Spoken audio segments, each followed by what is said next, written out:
Luke 18, 1 through 8 reads this way from the Message interpretation. Jesus told them a story showing that it was necessary for them to pray constantly and never quit. He said, "There was once a judge in some city who never gave God a thought and cared nothing for people. A widow in that city kept after him, 'My rights are being violated. Protect me.' He never gave her the time of day. But after this, he went on, and he said to himself, 'I care nothing what God thinks, even less what people think. Because this widow won't quit badgering me, I'd better do something and see she gets justice. Otherwise, I'm going to end up beaten black and blue by all her pounding.' And then the master said, 'Do you hear what the judge, corrupt as he is saying? So what makes you think God won't step in and work justice for his chosen people who continue to cry out for help? Won't he stick up for them? I assure you he will. He will not drag his feet. But how much of that kind of persistent faith will the Son of Man find on earth when he returns?" Amen. I'm going straight to the sermon. As I began praying and asking God what God would have me say, what word of encouragement would God have me give you, I kept coming back to a common emotion. More specifically, in my own community, in our community, I find rage. It's not as well hidden as it used to be. It used to be under the surface. It used to be masked. The exhibition of our rage was only revealed after the boiling point of unfettered injustice spilled all over our communities. Then some of us, not all of us, will put on display what the pressured eruption of the boil of oppression actually leads to. Only then, like after Dr. King was killed, or after the police who beat Rodney King were acquitted, or after Latasha Harlan was shot in the back of the head while purchasing orange juice, when we committed to use the cleansing power of fire and destruction to express our repressed emotions, then rage was on full display. But today, that rage plays out, it seems like every day. Every day we hear about another person of color killed at the hands of the government or law enforcement officers. Every day we hear about Black and Latino women and men being unceremoniously killed for no apparent reason. And we're freer now to show our rage. We are enraged because of our constant state of injustice. But what good is rage without positive action? You see, the destructive leanings of rage will only tend to decimate our neighborhoods.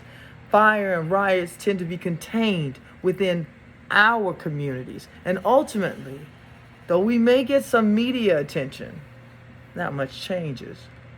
So how? How, Sway? How? How can we turn this rage into something that positively impacts the people who look like you and me? That's not an easy question. You see, we've been through quite a bit.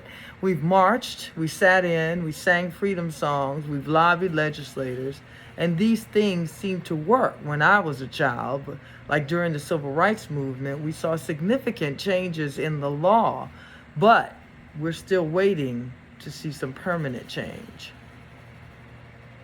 And now, the new generation is rightfully tired of waiting. They're tired of talking. They're tired of unfulfilled promises, and they're ready for some direct action. Well, I came to tell you today that God has heard your rage.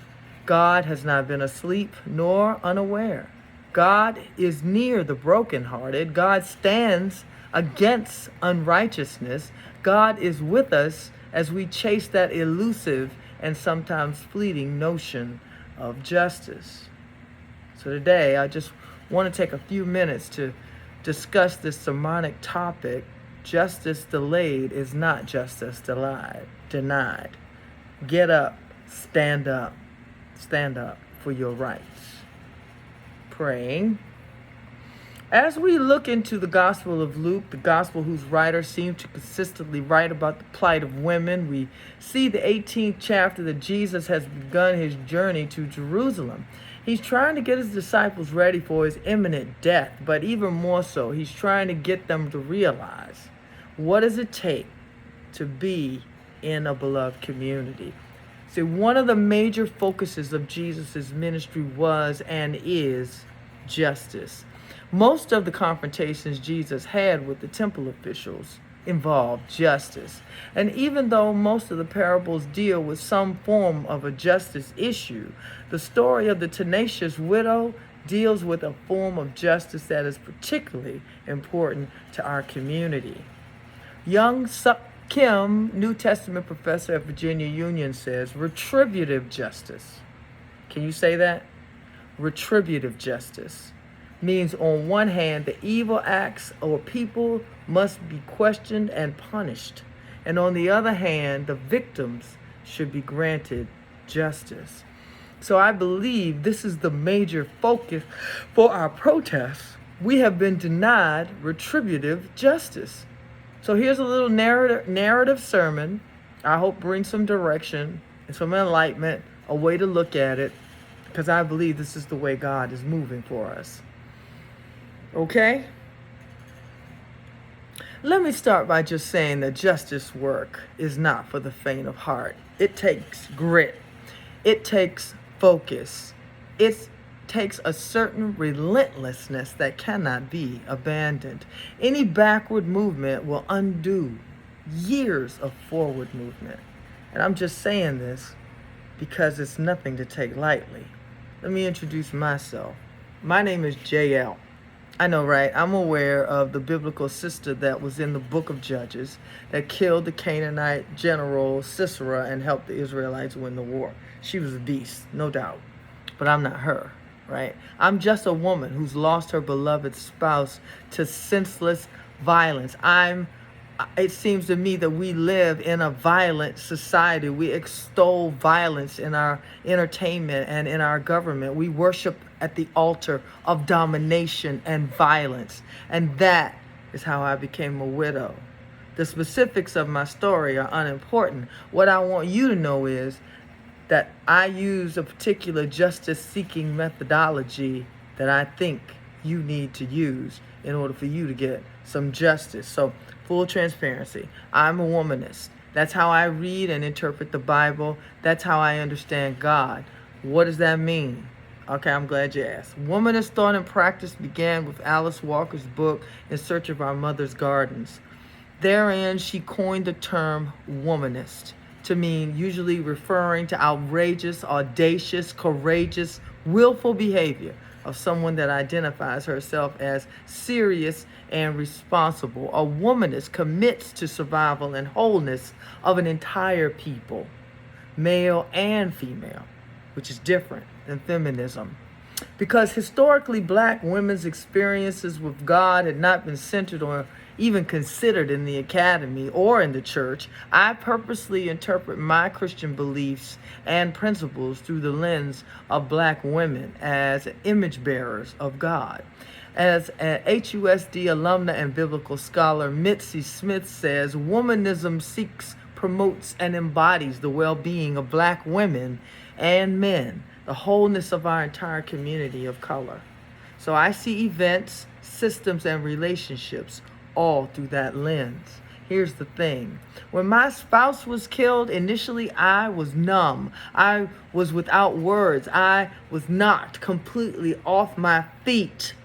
I was totally unprepared for my new situation. What I knew was that the alleged perpetrator had been caught and was due in court. I discovered then that the person that had killed the love of my life was not from the people of the global majority. No.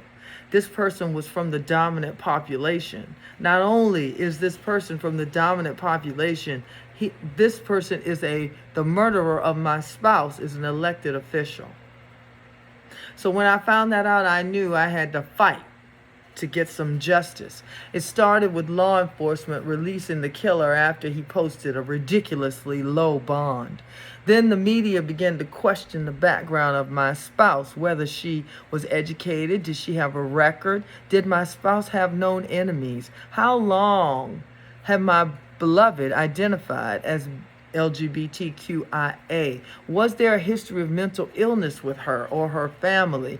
All par for the course when it comes to the execution of her character of the victim when the killer is popular. While all this was progressing in the press, people we knew for the last 20 years suddenly stopped calling me. They stopped visiting me. No more consolation visits. No more support. They were being randomly questioned by media pundits, and their association with us was so scrutinized, they were trying to put some space between them and me. I understood then that I would have to fight this fight alone. So I prayed and I asked God, how can I get through this, Lord? How do I get justice? Here's the 3 things that God said to me. First, be courageous. Either alone or in community, the threat to opposing empire is severe. Especially true for people of color is the possibility of government-sanctioned violence. But be courageous nonetheless. You have the right as a child of God to live your life in peace with all people, if at all possible. But it takes courage. Remember, justice delayed is not justice denied. I read articles about other women who took on cover-ups, and I learned that isolation and abandonment is a possibility. When you stand against empire, the response can be swift and life-altering. You can be audited by government tax organizations. Your communications can be tapped and watched. Your reputation can be ruined and leave you without friends or means. But be courageous anyway. Your spouse's life deserved respect, and you deserve to have dignity in your living. Payback from corporations or governments for resistance can and will be so severe your life feels like it's decimated, but be courageous anyway. You have to choose to stand for the promotion of life rather than the destruction of it, because justice delayed is not justice denied. So be courageous. Psalm 23 says, yea, though I walk through the valley of the shadow of death, I will fear no evil, for thou art with me. Thy rod and thy staff, they comfort me. Adam Cooper's article says, the hope of the Christian consists in the certainty and realization that Christ, the Good Shepherd, accompanies me even in death. As believers, we have this assurance that death is not the end. So remember, justice delayed is not justice denied.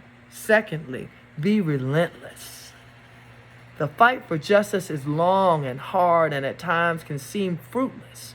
But the race is not given to the swift nor to the strong, but to those who endure to the end. We must be relentless in our quest for justice. Consistently, Jesus stood with those who were oppressed.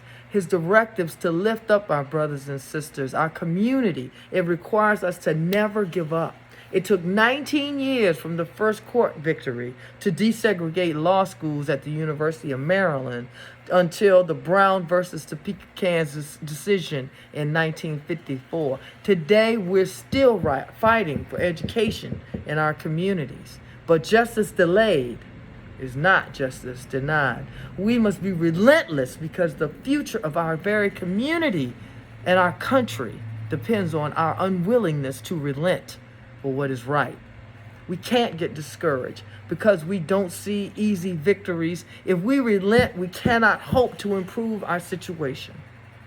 Though the government seems to care less and have no regard for God or for humanity, standing boldly in opposition to the divine directive to love God and likewise love one another, consistent and focused resistance has proven fruitful because justice delayed is not justice denied. Thirdly, resist, resist, resist. The lyrics to lift every voice and sing Out of our gloomy past, still now we stand at last where the white dream of our bright star is cast. The music of the movement insists that we stand and resist. Resist the urge to give up and just accept things the way they are. Resist the urge to give in to tyranny and oppression. Resist the fear of backlash. Resist the never-ending call for forgiveness with no justice. Resist the urge to return violence for violence. It can only end in catastrophe. Resist being passive. This time, it's time for you to stand, because justice delayed is not justice denied. So I did what God said. I was courageous. I was relentless, and I resisted oppression, coercion, and alienation. At first, I did this on my own. I used every tool I had. I called the local press. I offered exclusive interviews. I used my social media to keep a daily journal of my next steps to justice. I went on Capitol Hill and visited my representatives, my senators, and anyone else who would listen. I went to City Hall. I spoke to the chief of police, the mayor. Then I called the governor. I maxed out all my efforts. And then people started showing up. They started helping me make signs. They started posting on their social media, going to the government headquarters locations with me to plead my case. This effort grew, and the beloved community did, in fact, show up. When national level advocates called, I met with them, and they upped the game. We went to court, and I saw the judge. He was totally indifferent to my plight. So I remembered what God said: be courageous, be relentless, and resist. I was always in the courthouse. I made my face known. I cried out over and over for justice. And this effort took years to manifest a guilty verdict. But a guilty verdict was all I needed. And that's what I have for you, BCC. Do what God says. Be courageous. Be relentless and resist, resist, resist until you get justice.